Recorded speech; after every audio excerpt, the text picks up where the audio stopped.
എപ്പിസോഡിന്റെ opening സീനിൽ ആ ബെലമി അവനാണെങ്കിൽ ലൂഫി അറ്റാക്ക് ചെയ്യാനായിട്ട് ഓരോ ഭാഗത്തേക്ക് ചാടി ചാടി വരും. അവൻ ആ സ്പ്രിംഗ് പവർ ഉള്ളതുകൊണ്ട് തന്നെ വളരെ ഈസി ആയിട്ട് അവനെ കൊണ്ട് എവിടേക്ക് വേണമെങ്കിലും മൂവ് ചെയ്യാൻ കഴിയും. പക്ഷേ ബോഡി ആണെങ്കിൽ ഇപ്പോൾ ഓൾറെഡി ഒരുപാട് തകർന്നിരിക്കുകയാണ്. ലൂഫി ആണെങ്കിൽ അവന്റെ കാല് പിടിച്ച് പറയും, ദയവ് ചെയ്ത് ഞാൻ പറയുന്നത് കേൾക്ക്, ഈ അവസ്ഥ നീ ഫൈറ്റ് ചെയ്താ നീ മരിച്ചു പോകും. ഓൾറെഡി നിനക്ക് തീരെ സ്ട്രെങ്ത് ഇല്ല.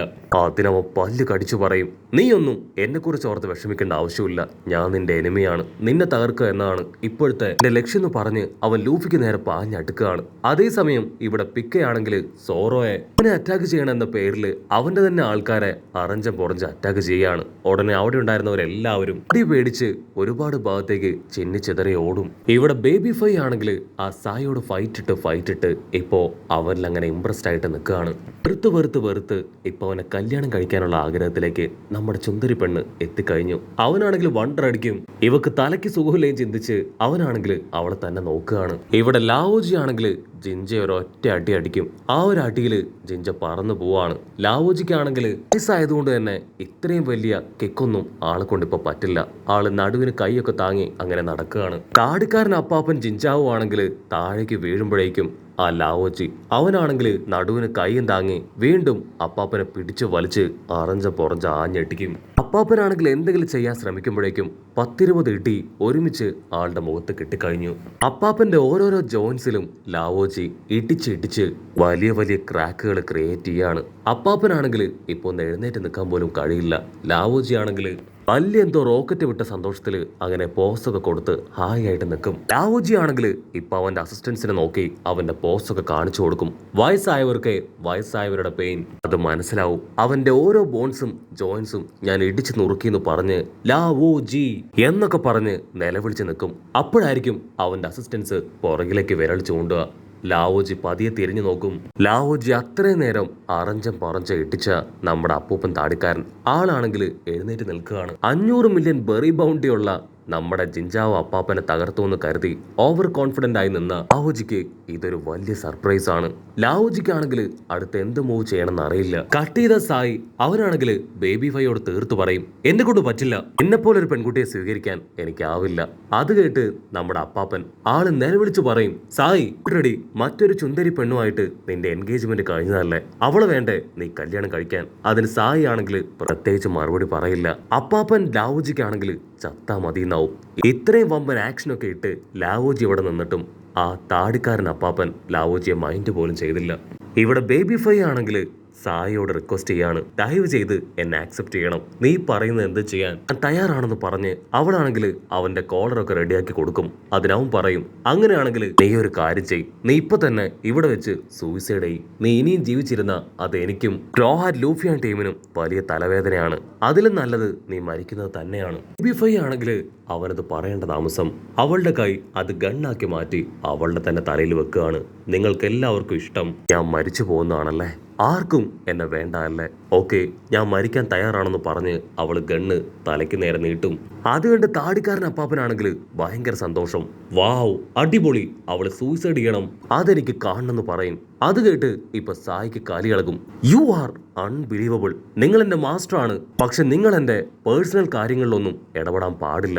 അവനാണെങ്കിൽ ഇപ്പൊ അവളെ കൺവിൻസ് ചെയ്യും, ദയവ് ചെയ്ത് ഞാൻ പറയുന്നത് കേൾക്ക്, ഞാൻ വെറുതെ ഒരു തമാശയ്ക്ക് പറഞ്ഞതാണ്, നീ ഒരിക്കലും സൂയിസൈഡ് ചെയ്യാൻ പാടില്ല. അവിടുന്ന് അങ്ങനെ സീൻ കട്ട് ചെയ്ത് ബേബി ഫൈയുടെ ഒരു ഫ്ലാഷ് ബാക്ക് കാണിക്കാണ്. ഫ്ലാഷ് ബാക്കിൽ ബേബി ഫൈയുടെ അമ്മയെ ഇവിടെ ഉണ്ടായിരുന്ന ജനങ്ങളെല്ലാവരും ചേർന്ന് ഒരുപാട് ചീത്ത വിളിക്കുകയാണ്. ആ ജനങ്ങളെല്ലാവരും അവളുടെ അമ്മയെ കുറ്റപ്പെടുത്തും. ഇതുപോലൊരു പെൺകുട്ടിയെ നമുക്ക് ആവശ്യമില്ല, ഇവളെ എത്രയും വേഗം നിങ്ങൾ ഉപേക്ഷിക്കണം. അതിനവളുടെ അമ്മയാണെങ്കിൽ അവളെ പിടിച്ചു വലിച്ച് ഒരു കാട്ടിൽ കൊണ്ടുപോയി അവളുടെ തലയ്ക്കടിച്ചു വീഴ്ത്തി ഉപേക്ഷിച്ച് അവിടുന്ന് കടന്നു കളഞ്ഞു. അതുകൊണ്ട് തന്നെ മറ്റുള്ളവരുടെ സ്നേഹത്തിന് വേണ്ടി അവൾ ഒരുപാട് അലഞ്ഞു. കട്ട് ചെയ്ത പ്രസന്റില് ബേബി ഫൈ അവളാണെങ്കിൽ ഇപ്പൊ സായിക്ക് വേണ്ടി അവളുടെ ജീവൻ തന്നെ കളയാൻ ഒരുങ്ങാണ്. അതിന് സായി അവളെ തടയാനായിട്ട് അവളുടെ അടുത്തേക്ക് ഓടി അടുക്കും. സായി ആണെങ്കിൽ ആ താടിക്കാരൻ അപ്പാപ്പനെ അങ്ങനെ അട്ടിച്ച് താഴെയിട്ട് ഇപ്പൊ ബേബി ഫൈയെ പിടിച്ചു വലിക്കും. ബേബി ഫൈ അവന്റെ കൈ തട്ടി മാറ്റി ഗണ്ണെടുത്ത് വീണ്ടും അവളെ തന്നെ ഷൂട്ട് ചെയ്യാൻ ഒരുങ്ങാണ്. അതിന് സായി അവളുടെ കൈ പിടിച്ച് വലിച്ച് മുഖത്താഞ്ഞടിക്കും. ബേബി ഫൈ ഇപ്പൊ അവനോട് പറയും, സായ് പ്ലീസ് എന്നെ തടയരുത്, നിനക്കെങ്കിലും ഞാൻ കാരണം ഒരു ഉപകാരം ഉണ്ടാവണം. ഞാൻ മരിച്ച ഒരുപാട് പേര് രക്ഷപ്പെടും നീ പറഞ്ഞില്ലേ, സോ ഒരുപാട് പേരുടെ നന്മയ്ക്കായി മരിക്കാൻ ഞാൻ തയ്യാറാണ്. അതിന് സായി ആണെങ്കിൽ ദേഷ്യപ്പെട്ട് പറയും, നീ മരിച്ചത് കൊണ്ട് ആരും രക്ഷപ്പെടാൻ പോകുന്നില്ല, നീ നിന്റെ നേച്ചർ അത് ചേഞ്ച് ആക്കിയാൽ മതി, ഒരുപാട് പ്രശ്നങ്ങൾക്ക് പരിഹാരം ഉണ്ടാവുമെന്ന് പറയും. അതേസമയം നമ്മുടെ താടിക്കാരൻ അപ്പാപ്പൻ ആളാണെങ്കിൽ നിലത്ത് വീണ വീഴ്ചയിൽ ഗോപുരം പോലെയുള്ള ആളുടെ തലയിൽ ചെറിയൊരു ബെൻഡ് വീണു. ആളുടെ അസിസ്റ്റൻസ് അതുകൊണ്ട് ഷോക്ക് ആവുകയാണ്. സായി ആണെങ്കിൽ തിരിഞ്ഞ് നമ്മുടെ താടിക്കാരൻ അപ്പാപ്പനെ നോക്കും. അയ്യോ എന്തു പറ്റി? അപ്പാപ്പന്റെ തല ഇങ്ങനെ ബെൻഡായി ചോദിക്കും. അതിന് അപ്പാപ്പനാണെങ്കിൽ സായി നോക്കി കരയാണ്. ആളുടെ തല ബെൻഡായതിനെ ഓർത്തായിരിക്കില്ല കരയ, മറിച്ച് സായി ഇത്രയും കാലവും ആഗ്രഹിച്ച പ്രകാരം അവന്റെ പവർ അത് അവേക്കനായിരിക്കുകയാണ്. നിന്റെ തല ബെൻഡായാലും കുഴപ്പമില്ല, നിന്റെ ഇത്രയും കാലത്തെ ആഗ്രഹം, നിന്റെ പവർ അതിപ്പോ അവേക്കനായിരിക്കുകയാണ്. ഇനി മുതൽ അപ്പോ ആർമിയെ തീർച്ചയായിട്ടും നിന്നെ കൊണ്ട് നിയന്ത്രിക്കാൻ കഴിയും. എന്റെ തല പോലും നിന്നെ കൊണ്ട് അടിച്ചു വളയ്ക്കാനായിട്ട് കഴിയുന്നുണ്ടെങ്കിൽ നിന്റെ കാലുപയോഗിച്ച് നിനക്ക് ഈസി ആയിട്ട് ആ ഒരു ഐസ് ബ്രേക്ക് ചെയ്യാൻ കഴിയും. എനിക്ക് ശേഷം എന്റെ ആർമി ആര് നിയന്ത്രിക്കും എന്നുള്ള ചോദ്യത്തിന് ഉത്തരം അതിപ്പോ എനിക്ക് കിട്ടിക്കഴിഞ്ഞു. വെൽ ഡൺ മൈ ബോയ്, നിന്റെ അറേഞ്ച് മാരേജ് അത് ഞാൻ ക്യാൻസൽ ചെയ്തു. നിനക്ക് ഇഷ്ടമുള്ള ആരെ വേണമെങ്കിലും നിനക്ക് എപ്പോൾ വേണമെങ്കിലും കല്യാണം കഴിക്കാമെന്ന് പറഞ്ഞ് അവനെ ഹഗ് ചെയ്യാണ്. ഈ കിഡ്നി ടച്ചിങ് സീന് കണ്ട് ഇപ്പൊ ബാക്കിയുള്ള അവരുടെ അസിസ്റ്റൻസ് പൊട്ടിക്കരയാണ്. എനിക്ക് വയസ്സായി, എനിക്കിനി ചെയ്യാൻ പറ്റുന്ന കാര്യങ്ങൾക്കെല്ലാം ഒരുപാട് ലിമിറ്റേഷൻസ് ഉണ്ടെന്ന് പറയുന്ന സമയം ആ ലാവോജി അവനങ്ങനെ ഓടി വന്ന് കാരൻ അപ്പാപ്പനെ ആഞ്ഞൊരിട്ടി.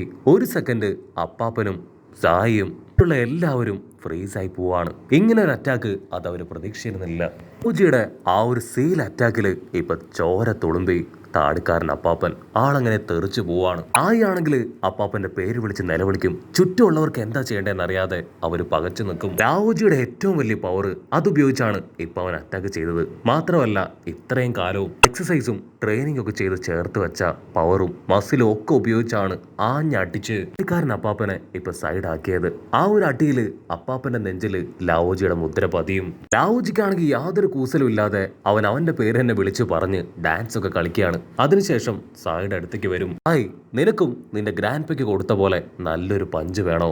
അതിന് സായ് പല്ല് കടിച്ച്, നിനക്കെത്ര ധൈര്യം ഉണ്ടെങ്കിൽ എന്റെ ഗ്രാൻഡ് പയുടെ ദേഹത്ത് കൈവെക്കും, എന്നിട്ട് ഒരു കൂസലും ഇല്ലാതെ എന്നെ വെല്ലുവിളിക്കും.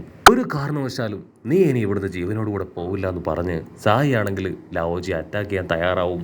ട്രോഹാറ്റിനു വേണ്ടിയും എന്റെ ഗ്രാൻഡ് പയെ തല്ലി തകർത്തതിനും നിന്നോട് ഞാൻ പകരം ചോദിക്കുമെന്ന് പറഞ്ഞ് സായി ആണെങ്കിൽ ലാവോജിയുടെ അടുത്തേക്ക് വരികയാണ്. അതിന് ലാവോജി ആണെങ്കിൽ സായി നോക്കി ചിരിക്കും. നീ അല്ലാതെ ആ സ്ട്രോഹാറ്റ് ടീമിന് വേണ്ടി സപ്പോർട്ട് ചെയ്ത് സംസാരിക്കോ? എന്റെ യങ് മാസ്റ്റർ ഡോഫ്ലമിംഗോടെ കൈകൊണ്ട് അവരെല്ലാവരും ഇപ്പൊ ഒരുപാട് അടി ഇടിയൊക്കെ കിട്ടി പണ്ടേ തകർന്ന് തരിപ്പണായിട്ടുണ്ടാവും. ഒരു കാരണവശാലും അദ്ദേഹത്തെ തോൽപ്പിക്കാൻ ആർക്കും ആവില്ല. ലാവോജി കൈ ചുരുട്ടി ഇപ്പോ സായി ആഞ്ഞെട്ടിക്കും. സായി ജസ്റ്റ് മിസ്സിന് ആ പഞ്ചിൽ നിന്ന് രക്ഷപ്പെടുകയാണ്. പക്ഷേ ലാവോജി അപ്പോഴും സായിയെ വിടാതെ അവനെ പിടിച്ചു വലിച്ച് ദൂരേക്ക് വലിച്ചെറിയും. സായിയും അവനെ കൊണ്ടാവും പോലെ സ്ക്വാഡൊക്കെ ഉപയോഗിച്ച് ലാവോജിക്ക് നേരെ അറ്റാക്ക് ചെയ്തുകൊണ്ടേയിരിക്കും. സായി ആണെങ്കിൽ ഇപ്പൊ ബേബി ഫൈയോട് ദൂരേക്ക് മാറി നിൽക്കാൻ പറയും. നീ ഇവിടേക്ക് വരാൻ പാടില്ല, വന്നാ നിനക്കും പരുക്ക് പറ്റും, അവന്റെ കാര്യം ഞാൻ നോക്കിക്കോളാന്ന് പറഞ്ഞ് സായി ആണെങ്കിൽ ഇപ്പൊ ലാവോജിയുടെ തലയിൽ കയറി ചവിട്ടി നിൽക്കും. ബേബി ഫൈക്കാണെങ്കിൽ ഭയങ്കര സന്തോഷം. അവളെ പ്രൊട്ടക്ട് ചെയ്യാൻ ആദ്യമായിട്ട് ഒരാൾ വന്നു. ഇവിടെ ലാവോജി ആളാണെങ്കിൽ കൈകൊണ്ട് വമ്പ പോസൊക്കെ ഇട്ട് അവന്റെ മെയിൻ പവർ അത് പുറത്തെടുക്കുകയാണ്. അത് കണ്ട സായി ആണെങ്കിൽ നിലവിളിച്ച് പറയും, നിന്നെ തകർത്ത് ബേബി ഫൈയെ അവളെ ഞാൻ കല്യാണം കഴിക്കുമെന്ന് പറഞ്ഞ് കാല് വെച്ച് ഒരൊറ്റ ചവിട്ട്. ആ ഒരു ചവിട്ടില് നമ്മുടെ സായിയുടെ പവർ താങ്ങാൻ കഴിയാതെ ലാവോജി താഴേക്ക് പോവും. ഭൂമി രണ്ടായി പിളർന്ന് ആള് താഴേക്ക് പോവാണ്. ബേബി ഫൈ ആണെങ്കിൽ അവന്റെ അടുത്തേക്ക് വന്ന് ഇനി മുതൽ എന്ത് സംഭവിച്ചാലും ഞാൻ നിന്റെ കൂടെ തന്നെ ഉണ്ടാവും എന്ന് പറയുന്നതോട് കൂടെ ഈ ഒരു എപ്പിസോഡും അവസാനിക്കുന്നു.